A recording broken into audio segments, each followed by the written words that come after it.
Começando mais um Conversa ao Vivo do Grutas Produções Artísticas. Eu tenho aqui do meu lado direito Paulo Afonso Coelho. Boa noite, Paulo. Boa noite, tudo bem? Abaixo de mim, Sérgio Célio. Boa noite, Sérgio. Boa noite, pessoal. Boa noite, Riguete, Paulo, Fernando. E o nosso convidado de hoje, muito especial, Oswaldo Riguete Sobrinho, que vai falar um pouco hoje da sua trajetória no teatro.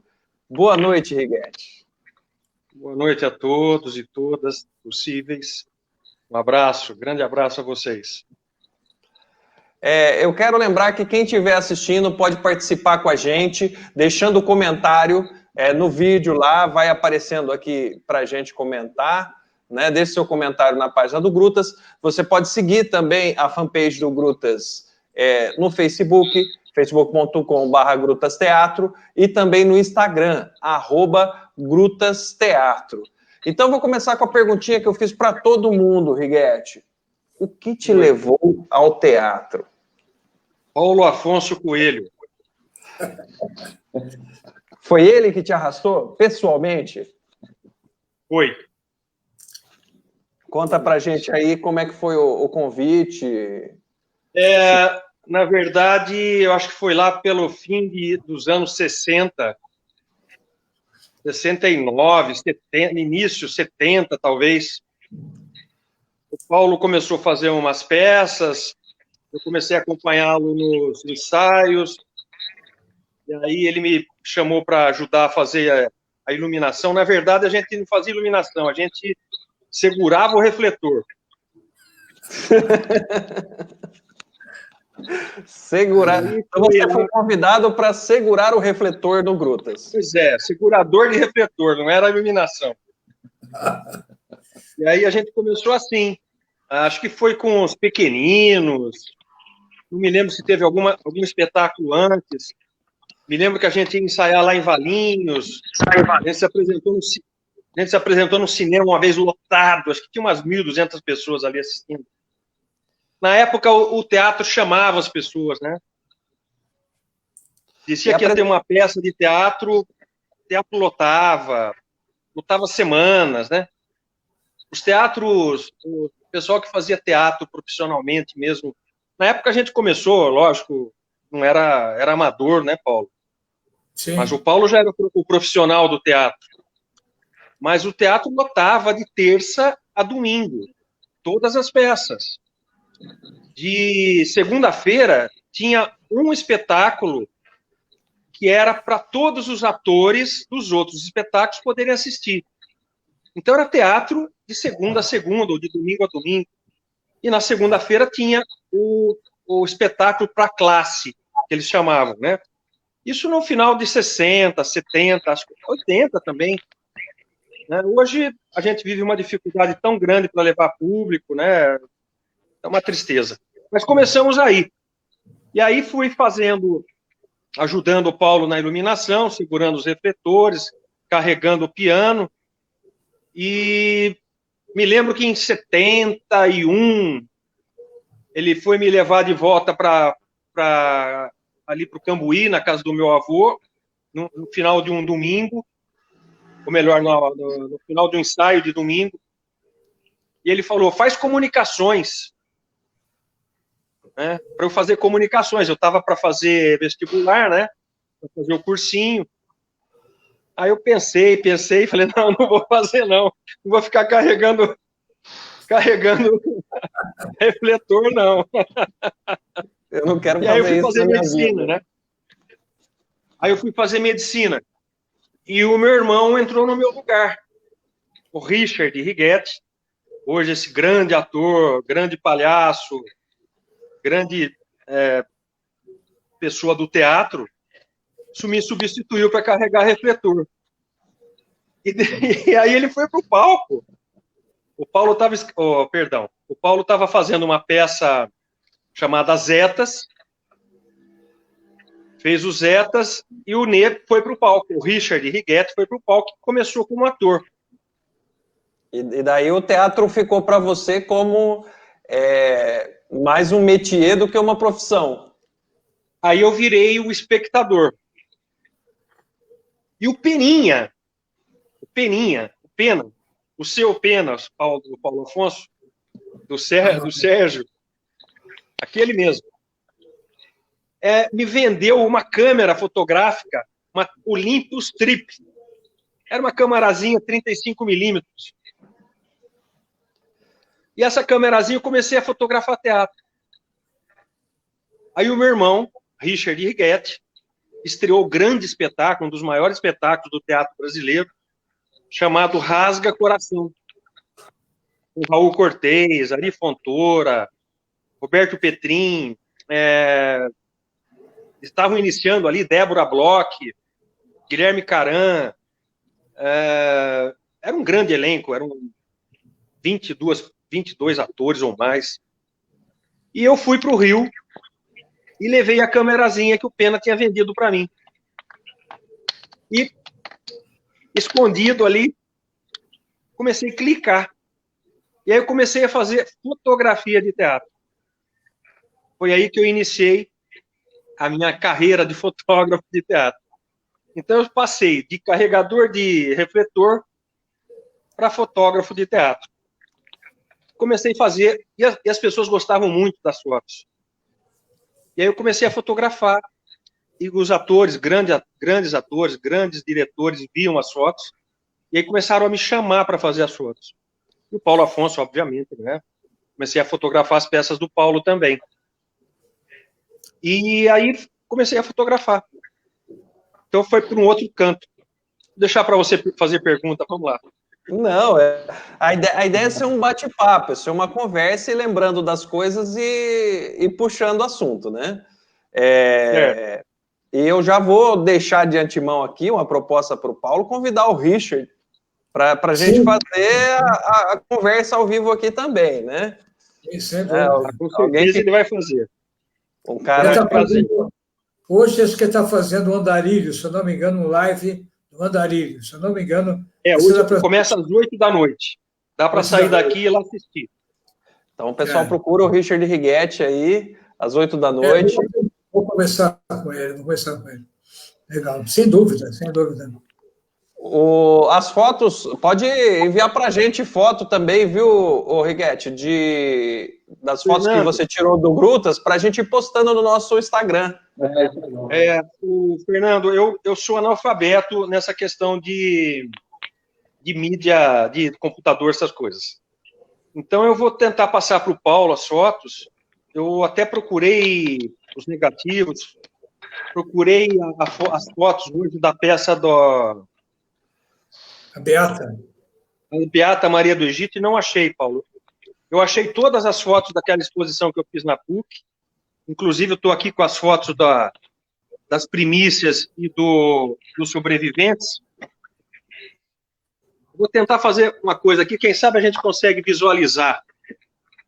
Vou tentar mostrar para vocês o cartaz aqui. Vamos ver se eu consigo. Tá, ok. Eu tô com um problema de ambidestria aqui. Não sou ambidestro. Conseguem ver aí? É o Dario e a Morgana. Dario. Morgana, isso. Aqui tá dando Jamiro, reflexo, né? Sérgio e a Morgana. Jamiro, Sérgio e Morgana, isso. E a Morgana. Exato.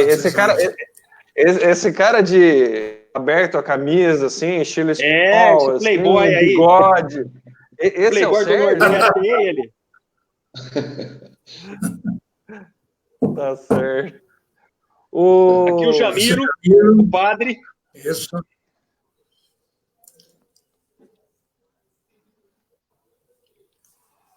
Peraí que eu tô tentando achar discutindo com o Jamiro. Isso, aí, ó. Os dois personagens brigando. Agora o Sérgio outra vez nos sobreviventes. Era aí que eu vou achar. Ficou difícil para mim. Sem sobreviventes. Precisa mandar essas fotos para a gente. Sobreviventes, consegue ver aí? Aham. Esse é o Sérgio e o Sérgio. É. Sérgio e Sérgio Companhia. Sobreviventes. Sobreviventes. Muito bom. Deixa eu mandar essas fotos para gente. Vamos escanear essas fotos aí. Vou tentar achar. E aí eu comecei a fazer as fotos. Entrou um mestre aqui tem um agora. Recado, tem um recado de um amigo aí, ó. Carlos Eduardo Barra. Esse rapaz, esse é um grande diabetólogo, um endocrinologista de Ribeirão Preto. Ele estuda célula-tronco para diabetes. É um grande internacional. E ele se meteu aqui agora para me ver. Mas é isso, são as nossas ramificações, são os nossos contatos. Grande abraço. Né? Eu estava vendo as fotos aqui, aí eu comecei, assim, a gente entender a importância, às vezes, da gente carregar o refletor, carregar o piano. Eu sempre entendi a dificuldade, né, dos atores, enfim, dos profissionais do teatro, né? Eu achei uma foto aqui que a Fernanda Montenegro e a Fernanda Torres autografaram para mim. Cara, é uma coisa tão linda. A Fernanda Torres, deixa eu mostrar a foto primeiro, vamos ver.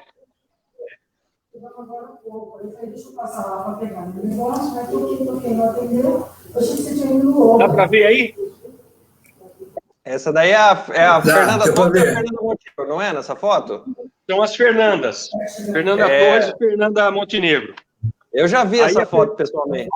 A Fernanda Torres escreveu assim para mim: Righetti, você não sabe como é bom fazer para alguém com os seus olhos. Obrigada. Lembranças, Fernanda Torres. E a Fernanda Montenegro escreveu: Righetti, é um momento de minha filha e eu. Você guardou para mim esta alegria. Obrigada. Então, essas pessoas deliravam, né? Gostavam das fotos. Então, você, às vezes, consegue fazer uma coisinha tão simples, né? E dá para a pessoa, dar de presente. Rapaz, era uma felicidade, né? Antes da gente contar as histórias, deixa eu aproveitar aqui, ó. Eurídice Palma, meu querido cardiologista, né? Desculpa eu cortar assim, mas é para as pessoas irem participando aí, quem está assistindo a gente, manifestarem com a gente. Um abraço, Eurídice. Um abraço. Além dessas fotos de teatro, a gente vai falar um pouco daqui a pouco das peças que você participou, atuou no palco, dirigiu, adaptou, né? Como o pessoal está falando aqui do Righetti médico, né? O que o teatro ajudou você na sua profissão? É uma resposta difícil, assim, do ponto de vista, assim, muito técnico, mas eu acho que facilita em todas as relações, né? Não só na profissão, todas as relações. Uma coisa que eu aprendi muito é escutar. Né? Depois que eu passei a atuar, lógico, eu já fazia isso, mas vendo o teatro, assistindo o teatro, fotografando, atuando, dirigindo, a gente aprende muito a ter um sentido mais apurado para tudo que está ocorrendo em volta. E é muito importante na medicina a gente entender cada movimento, cada entonação, cada sensação que o paciente tem, está expressando naquele momento. Eu acho que é uma coisa que facilita muito o entendimento do paciente. Fazer empatia, né? Criar empatia. A outra coisa é você se expressar. A forma como você se expressa, a eloquência, todas as atitudes, né, que façam que o paciente possa entender melhor aquilo que você quer transmitir. Isso acontece no palco e acontece no consultório. É isso Eu aí. me lembro de dar aula na PUC, dava aula de cardiologia na PUC, 79, 80, 81, 82, dava aula para medicina, para fisioterapia, para terapia ocupacional. Eu entrava ali na sala de aula 7 horas da manhã para dar aula. Estava todo mundo dormindo. Eu tinha que acordar o povo. Então eu fazia um teatro. Né? Eu fazia um teatro, que era para as pessoas ficarem ligadas. Começava a aula contando uma história. Às vezes fantasiosa, outras não. Mas eu começava para quê? Para o público ficar atento, de olhos abertos. Né? O público eram os alunos. Então, tudo isso acho que facilita muito a vida da gente. Né? A arte facilita, né? A música, a dança, qualquer expressão corporal, qualquer expressão de voz, qualquer coisa que você faça, cantar, tudo isso facilita o entendimento e a expressão do seu entendimento, do seu sentimento. Acho que o teatro ajuda muito em tudo. Me ajudou bastante nisso. Essa questão profissional e a humanização do médico também, né? Que outro cara que ainda vai vir para a conversa, a gente vai convidar também o Jamiro, que estava com uma disciplina de humanização na medicina lá na Unicamp. Jamiro é ótimo. Que é uma galera, assim... eu cheguei bem tarde no Grutas, né? Eu chego em 2009, quando o Grutas está todo mundo já consolidado profissionalmente e as peças vão saindo picadas, né? Mas é uma honra para mim trabalhar com essas pessoas, né? Pessoas consolidadas profissionalmente, pessoas com uma humanidade ressaltada, né? Conheci o Grutas através do Paulo Afonso também, né? Com o Grupo Teatro da PUC. E daí conheci vocês através do Paulo Afonso, né? A gente vai criando relações e, assim, cada conversa, cada pessoa que passou pelo Grutas, a gente percebe uma grande história por trás e o quanto o teatro influenciou nas atividades das pessoas. Eu queria saber de você, Righetti, qual foi a primeira peça que você foi para o palco? Então, eu tinha ido para o Rio de Janeiro fotografar uma peça do Gerald Thomas, que foi o Império das Meias Verdades. E o Gerald já tinha ficado colorido na época. Ele fazia um teatro preto e branco. É difícil de entender, mas podemos até explicar. Ele fazia uma iluminação, fazia tudo muito preto e branco. Ele fez o Império das Meias Verdades, eu fui lá, encontrei com ele. Aí ele me disse... obrigado por ter me enviado as fotos. Quem enviou foi a Fernanda Torres. Elas estão na parede da minha sala em Nova York. Está ficando importante. Fotografei a peça e vim embora para Campinas. Fui eu e minhas duas filhas, Carolina e Celina. Quando eu cheguei em Campinas, me convidaram para fotografar um espetáculo chamado É Proibido Tocar os Seios de Mamãe, dirigido pelo Benê Rodrigues e de autoria do Benê Rodrigues. Eu fotografei e fiquei impactado com a peça, muito forte, né? Peça muito, uma dramaturgia muito densa. Fotografei a peça e fiquei lá com o pessoal e eu sempre fui muito metido, muito ingênuo, na verdade, porque eu discutia o Gerald, teatro. Discutia o Sérgio Brito, no bom sentido, né? E dizia, não, mas por que vocês não fazem assim? Por que está desse jeito? Peça dirigida pelo Paulo Betti, Neila Torraca. Eu era ingênuo e conversava com eles porque eu era o espectador, né? E nesse grupo eu comecei a discutir muito com eles e um dia o Benê me chamou e falou, você vai fazer a substituição do Daniel. Era um personagem duplo. A peça eram 4 personagens e 8 atores. E me chamou para eu fazer o duplo do Daniel. Eu falei, não, eu nunca subi no palco. Ele falou, não, você vai fazer. Você entende mais de teatro do que muita gente que eu conheço. Eu fiquei tenso, direto, comecei a ver o texto. E, rapaz, fui pro palco. E abre a cortina, eu tô nu. Eu fico 15 minutos nu em cena. Foi a primeira peça. Tem fotos disso? Tem. Não, minhas não, tem as minhas fotos da peça. Esse dia ninguém fotografou. Ninguém, não tinha fotógrafo. Aí comecei, gostei muito, né? Pô, é uma experiência fantástica, né? Já tinha toda a experiência de ter trabalhado com o Paulo, de ter assistido muita direção dele, os espetáculos dele. E aí, o Benê era muito rígido, muito rígido. O Benê dava chicotada na gente, uma direção completamente diferente do que o Paulo faz. O Paulo é muito doce, né? Né, Sérgio? Né, Sérgio? Há quem discorde disso.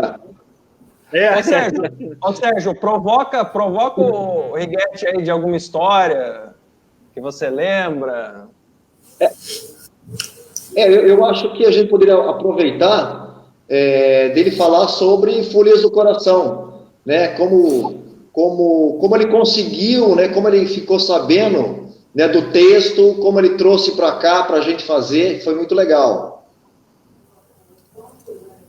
O texto, eu assisti a peça em 1982, no Rio de Janeiro. Quem fazia o Martim era o meu irmão, o Richard. E era um espetáculo de formatura de um teatro, de um pessoal de teatro, que convidaram ele, que já era um ator já conhecido, para fazer o Martim. A peça é do Geraldo Carneiro. Geraldo Carneiro é um poeta, é um expert em Shakespeare. O cara escreve essa peça, é uma poesia, né? É um poema. É todo trabalhado, todo muito bem alinhavado. Bem, eu assisti essa peça em 82, 83, e aquela peça me marcou muito. Eu pensava comigo, eu sou o Martim. Eu sou essa pessoa ingênua, não idiota, ingênua, que acredita nas pessoas, que olha nos olhos das pessoas. E eu comecei a contar essa história. Eu saía com alguém para jantar, contava a história. Estava em algum lugar, contava a peça. E fui contando a peça durante 20 e poucos anos. 22 anos. Mas contava de um em um. Pô, é muito trabalhoso. Aí eu tive a ideia de contar para muita gente. Aí conversei com o Paulo, chamei o Paulo, falei, Paulo, vamos montar o Folias? O Paulo de pronto aceitou. Falei, vamos montar essa peça, eu vou pedir o texto na SBAT e vamos montar. Pedi o texto na SBAT. Chegou o texto, mas era o calhamaço de folha. A peça tinha 2 horas e pouco. Na época, as pessoas faziam peças longas, com intervalo. E a peça era muito longa. Tinha muito personagem. Eram muitos atores. Aí eu peguei e falei, pô, não vai dar. Eu vou ter que... Aí outra coisa, quando eu li a peça, eu falei, pô, mas não é essa peça que eu conto. Eu conto uma outra peça. A peça foi mudando ao longo desses 22, 23 anos. E aí eu falei, eu vou fazer uma adaptação. Óbvio que eu não podia mudar aquela poesia toda do Geraldo Carneiro. Então, o que eu fiz? Eu reduzi texto muito, reduzi personagens e acabei alinhavando a história de tal forma que coubesse uma contação de história. Contando a história que é o Folias do Coração, o Martim transitando ali por todos aqueles personagens. Quando eu acabei de fazer o texto, eu liguei para o Geraldinho, para o Geraldo Carneiro. E ele atendeu ao telefone, atendeu não, ele tem secretário eletrônico, deve ter até hoje. Atenção, você ligou para não Geraldo atendia, falava, caramba, nunca vou conseguir autorização para fazer essa peça. Aí um dia eu falei assim, deixei a gravação. Falei, Geraldo, aqui é Oswaldo Righetti, irmão do Richard Righetti. Eu estou com o texto do Folias do Coração. Oi, atendeu. Oi, que é? Ah, você, Oswaldo, tudo bem? O que você quer? Eu falei, olha, eu estou querendo fazer o Folias do Coração, e comecei a conversar com ele, ele falou, olha, esse texto eu escrevi há muitos anos atrás, e eu faria outra coisa. Eu faria diferente. Eu peguei e falei, olha, eu já estou fazendo diferente. Eu já fiz uma adaptação. Ele falou, o texto é seu. O texto é seu, pode ficar para você. Já entendi a história, já entendi o que você está fazendo. Eu contei, né, o que eu estava fazendo. O texto é seu. E ficou assim. Aí eu não posso deixar de tirar a autoria dele. Então eu coloquei como uma adaptação da peça Folias do Coração de Geraldo Carneiro. Então o texto é meu, mas é uma adaptação da peça dele. Uhum. E aí o Paulo... Oi, Paulo. Fala, Paulo. Pode falar. Não, aí vou escolher o elenco, né? Escolher o elenco. Aí eu levei esse texto para o Pereira. Falei assim, Pereira, dá uma lidinha nisso, a gente está convidando você para poder... Foi sugestão até do Righetti. Falou assim, que personagem queria fazer? Quero fazer o Martim. Queria fazer o Martim, Pereira. Falei, bom, peraí, só que é o seguinte, já tem... Não, mas ele queria fazer o personagem dele, cara. Mas aí conversamos e tal, numa boa e sem problema nenhum. Vamos começar a falar do Pereira, então? Manda, Paulo. O Pereira eu conheci jogando futebol no campo do... Atrás da casa da minha avó, da minha tia Olga, mãe do Paulo. A casa do Paulo.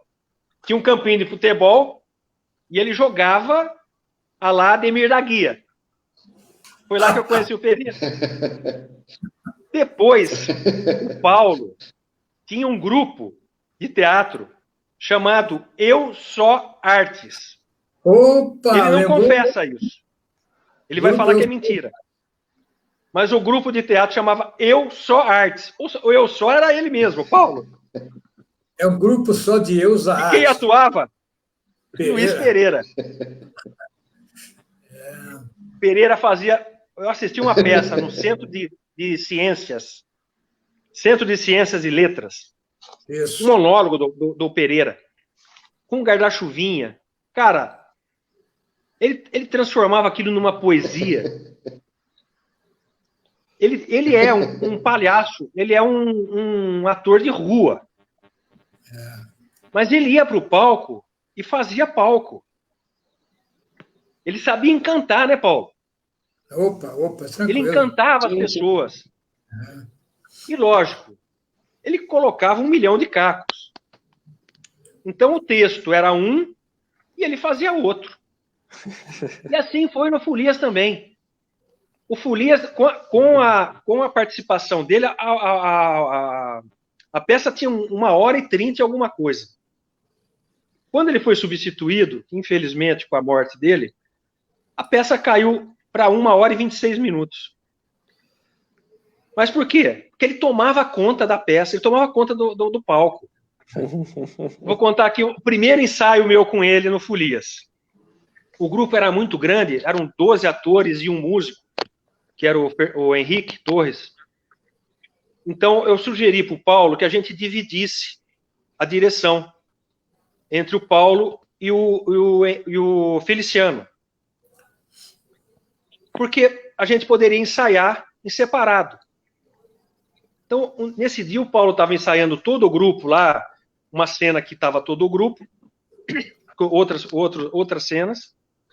Eu, o Pereira e o Feliciano fomos para um lugar lá no quintal lá como é que chama lá? O shopping lá. E ficamos num espaço só nós três. Estávamos os três, o Feliciano assistindo o ensaio, que era um diálogo entre mim e ele. E ele fala o texto, deixa para eu entrar, eu vou entrar, ele fala, espera. O público tá rindo. Cara, estávamos só nós dois ali, e o Feliciano assistindo. Espera. O público tá rindo. Eu esperei o público rir, e aí entrei com o meu texto. Olha que coisa louca. O Pereira não decorava. Ele já sabia que ele ia dar o texto e que o público ia rir. Então eu tinha que entender que eu ia ter que dar um tempinho. Pô, é mágico isso, cara. Você ia ficar de escada para ele. E uma coisa fantástica. Vocês estão ouvindo? Sim. O Pereira não decorava a parte dele, ele decorava Eu estou com problema de ouvir vocês, mas eu vou tentar. Deixa eu só dizer daquele dia que eu fiz a homenagem lá para ele no Centro de Convivências. Cara, que momento emocionante. Você estava lá, né, Fernando? O Célio, obviamente, estava ali do meu lado. E aquela plateia lotada, mais de 520 pessoas, gente sentada no corredor. Como era gostoso fazer teatro assim lotado, né? E aí o público aplaudindo, eu levantei a mão, fez-se aquele silêncio, né? E aí eu falei, eu queria dedicar o espetáculo de hoje para um ator. São 82 anos de talento e generosidade. Rapaz. Pereira faz falta, né? Que momento emocionante. Né? Ele era uma figura. A gente não vai esquecer nunca mais, né? Foi muito legal. Mesmo chegando tarde, eu consegui assistir tudo isso, consegui ver vocês, o Pereira, né? Depois teve uma segunda montagem do Folias do Coração, né? Substituindo o Pereira e mais um ator. Mas sabe que...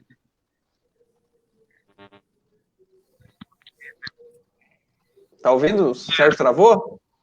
Tá escutando bem? Eu tô. Eu tô com problema de ouvir vocês. Tá muito baixo o som, não sei por quê. Eu acho que problema comigo aqui. Vocês estão ouvindo o Sérgio, não? Fala um pouquinho mais alto, Sérgio. Tô ouvindo. A minha voz está escutando? Estão ouvindo? Fala, Sérgio. Estou ouvindo. Está ouvindo? Está me ouvindo? Pode falar. Ok, pode falar. Estão ouvindo? Estou. Não, eu digo que essa peça para o Pereira foi muito importante. Ele curtiu muito. A gente via que ele curtia muito, foi muito importante essa peça para ele, foi muito legal. Ele renasceu ali por um período. No final foi... Sim. Muito bom. Tinha uma característica, ele não decorava... Eu acho que foi para nossa felicidade ter dado esse papel para ele, foi encerrar a vida dele numa alegria muito grande. No palco, né? No palco. Ele chegava para os ensaios rindo, saía rindo, dançava o tempo todo, né? 82 anos de idade, consegui decorar o texto, consegui criar os cacos. Não, ele não decorava o texto. Felicidade, uma alegria. Ele decorava a peça inteira. Ele não decorava a parte dele, decorava a peça inteira. Se eu ficasse doente, ele ia fazer o Martim. Com certeza. Ainda bem que eu não tive nenhum problema. Aqui, ó, tem mais um recadinho aqui, ó. O Paulo Teixeira falando, Pereira é um excelente ator e uma pessoa humana excepcional. Que saudade. Excepcional. Olha essa é a palavra. Olha quem também está assistindo.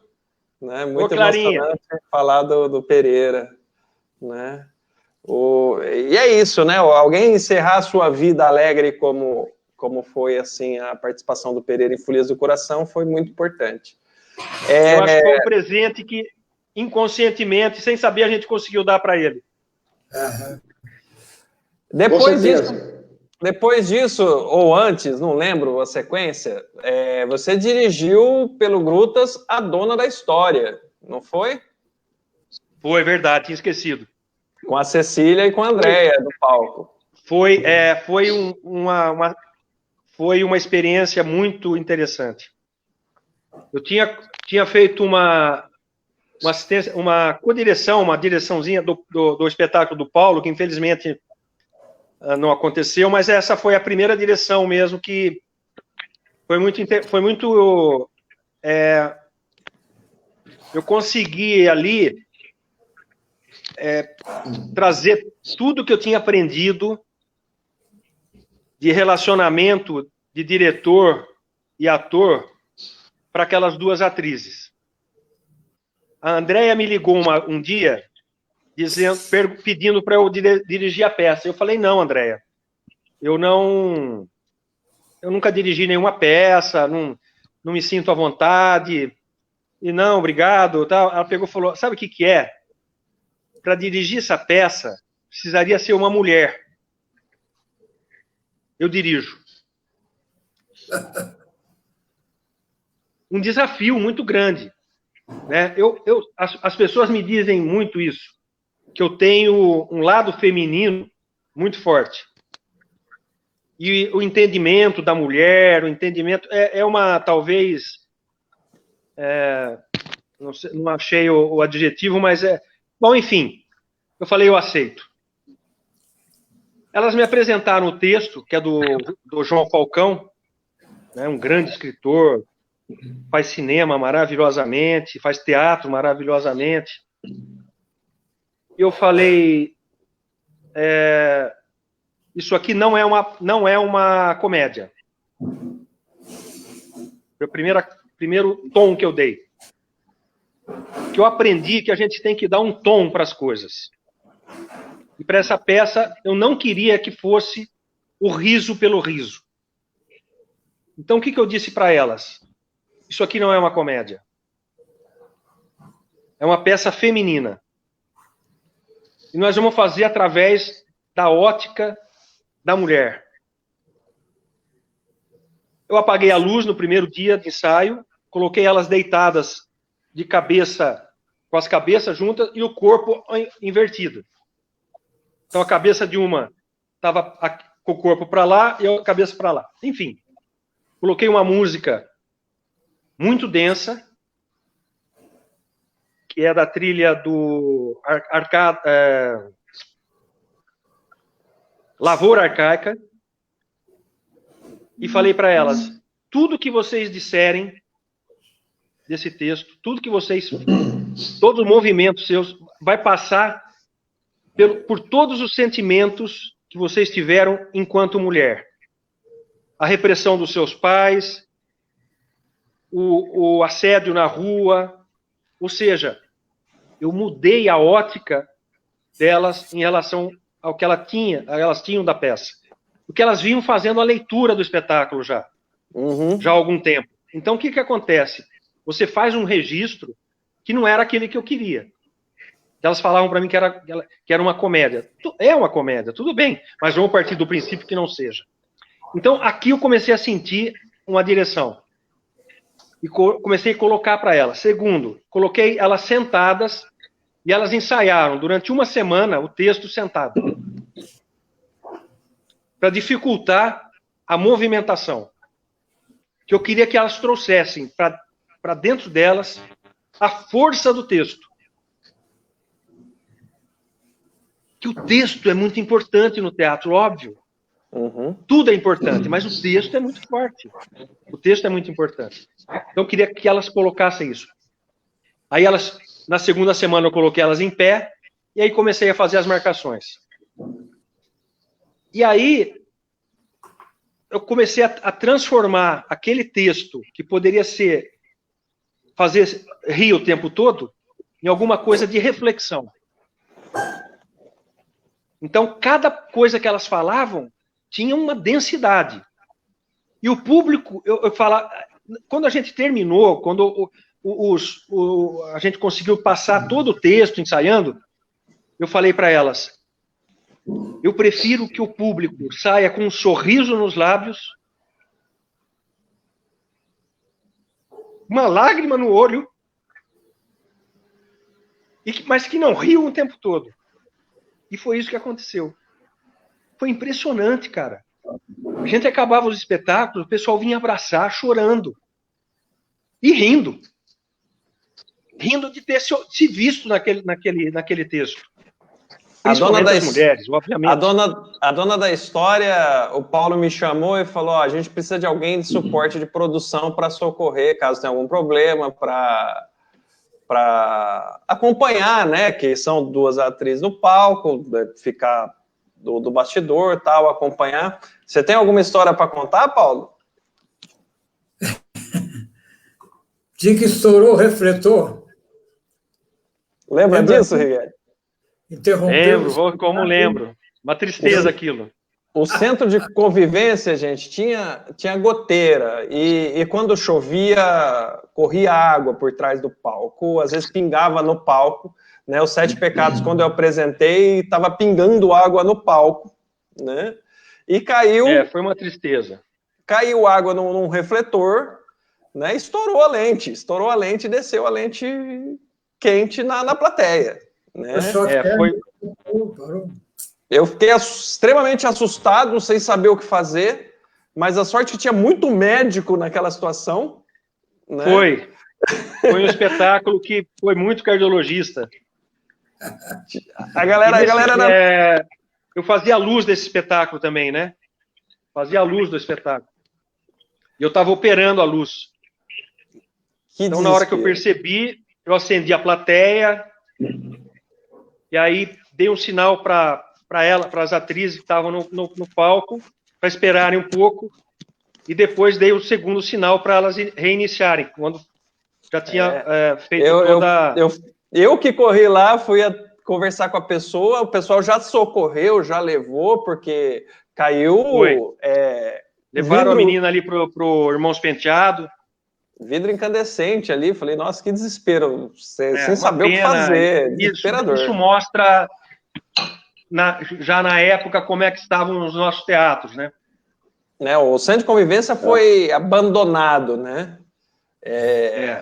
A última apresentação... Eu esqueci de contar a história da luz que eu fiz, da iluminação. Ah, sim, olha lá, parei de carregar refletor e fui fazer a iluminação, fazer a luz, desenhar a luz, tudo,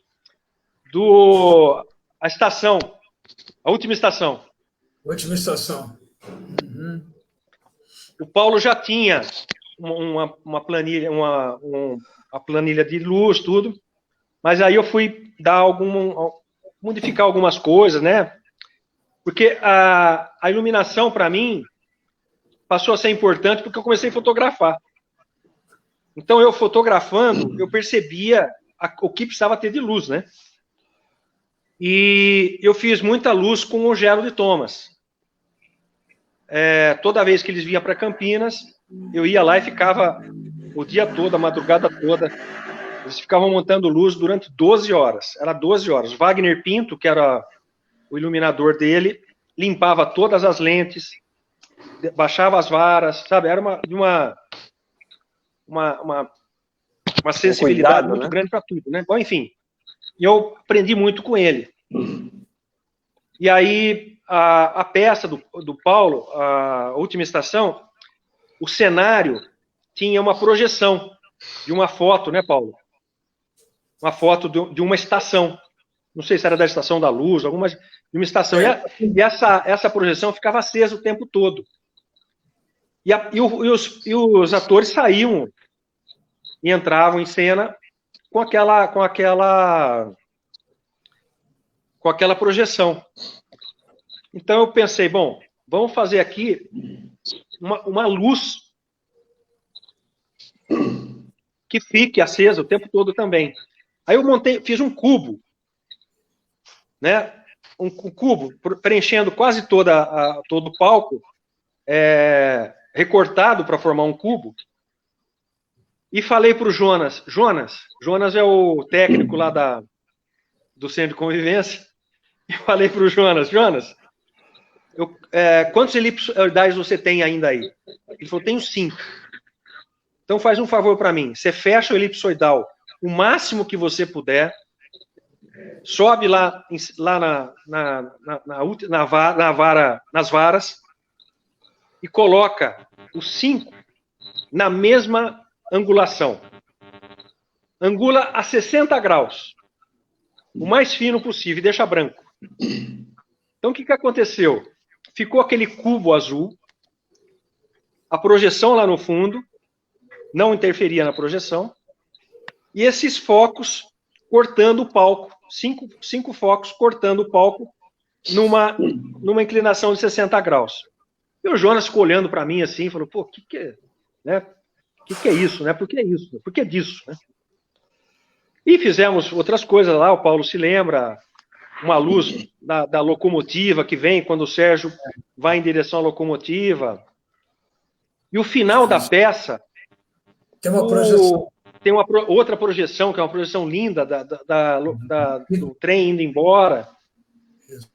E o final da peça é só o Sérgio sentado na cadeira, no banco da estação, com um terno branco lindo, né?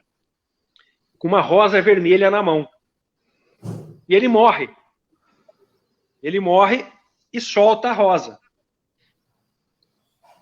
E eu aprendi muita coisa também com cinema, né? Com os cortes do cinema. E aí eu pensei assim, eu tenho que fazer um corte aqui. Cortar o Sérgio, que está iluminado com a rosa na mão, e fazer um foco pequeno imediatamente na frente do Sérgio, onde cai a rosa. E eu fiz aquele recorte. Rapaz, nós ficamos ensaiando aquela queda da rosa, para ela cair no recorte da luz, acho que uns 15 minutos.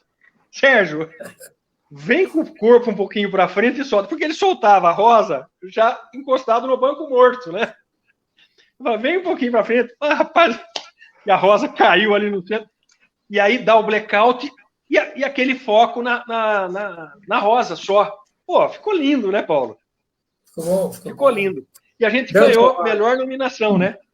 Divido com o Paulo a iluminação, porque o Paulo já tinha todo o projeto da luz. Uhum. Mas o mais interessante para mim não foi receber o prêmio da melhor iluminação. Foi que quando acabou o espetáculo, na hora que eu fecho a luz, que eu estava operando também, o Paulo acho que estava do meu lado. Ou não sei. Tinha alguém operando o som, o Paulo acho que estava na coxia. O Jonas fala assim, puta que eu pariu. Agora que eu entendi. Ficou muito lindo.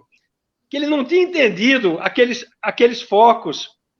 Porque era como se fosse o telhado da estação perfurado, e a luz de fora, a luz do sol, penetrava na estação. E aquele foco na flor, né? Pô, o cara tinha 22 anos de teatro já, agora já tem 50. Ele falou, puta que eu pariu, ficou lindo, agora que eu entendi. Cara, são detalhezinhos, né? Que a gente vai colocando, vai acrescentando. E ficou lindo, ficou muito linda a luz. A gente já está indo para 50 minutos na nossa conversa, o papo tá bom, mas vamos contar as histórias aí para a gente começar a fazer as considerações finais. Tá, então eu dirigi aí a Dona da História, depois com a Angélica eu fiz a direção também do Cicatriz na Maçã, ficou um espetáculo muito bonito também, muito pictórico, né? Eu fiz a luz também, eu procuro fazer uma luz bem pictórica também, né?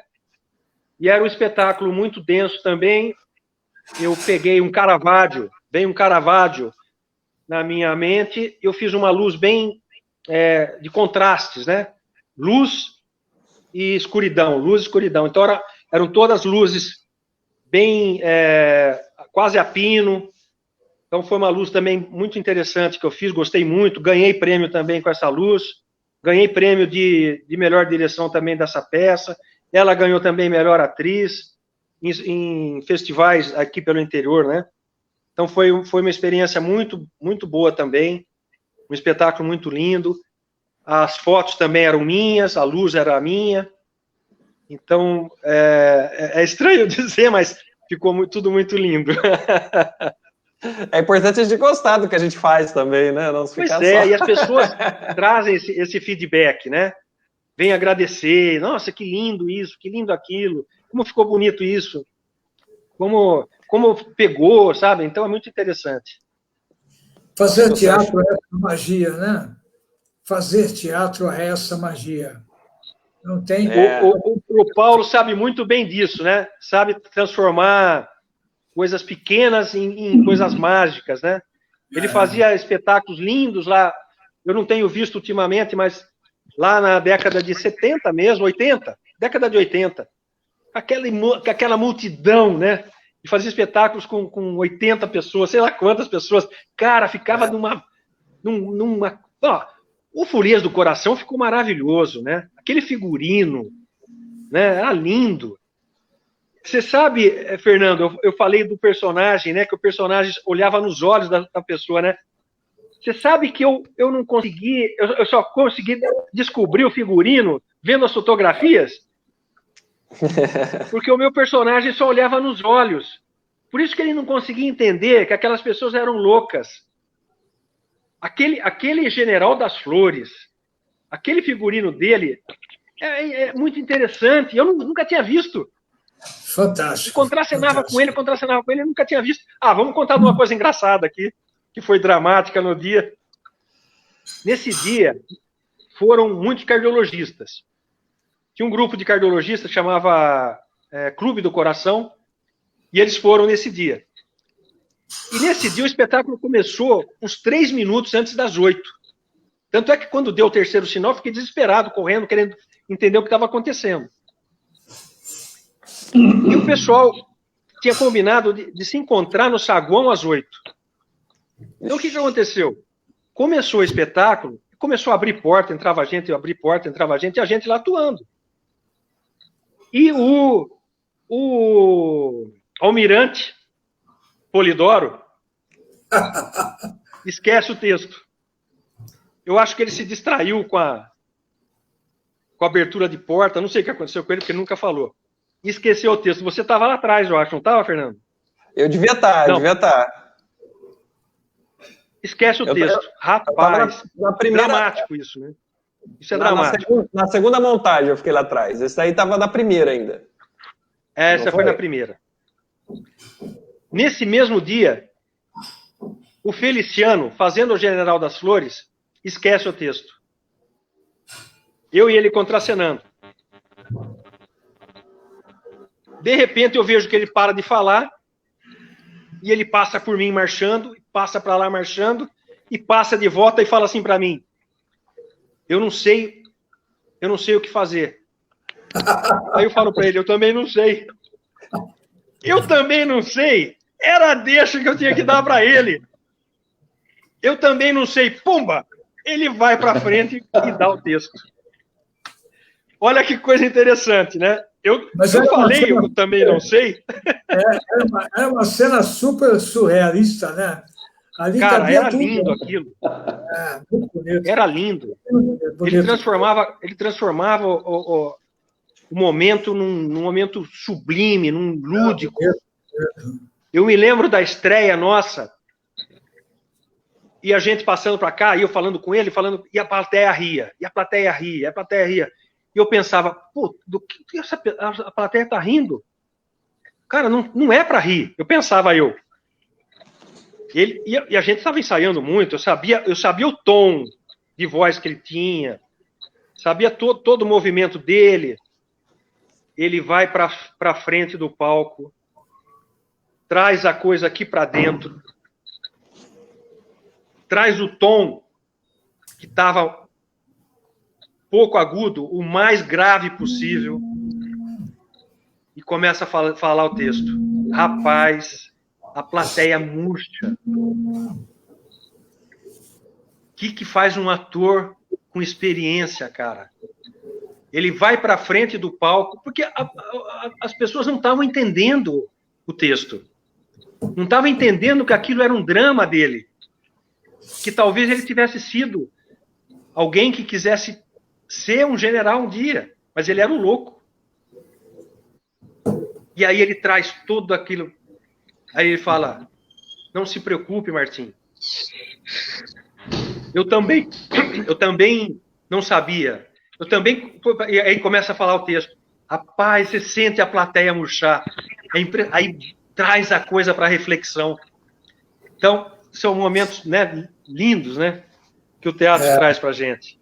Sem dúvida, sem dúvida. Essas nossas conversas é para a gente levantar, né, levantar o público nesse período de pandemia, que está todo mundo isolado nas suas casas, né, evitando o contato, os teatros fechados, as produções culturais todas paradas, né, e para que a gente volte depois, quando tiver uma vacina, quando tiver uma segurança, para a gente fazer teatro novamente, né?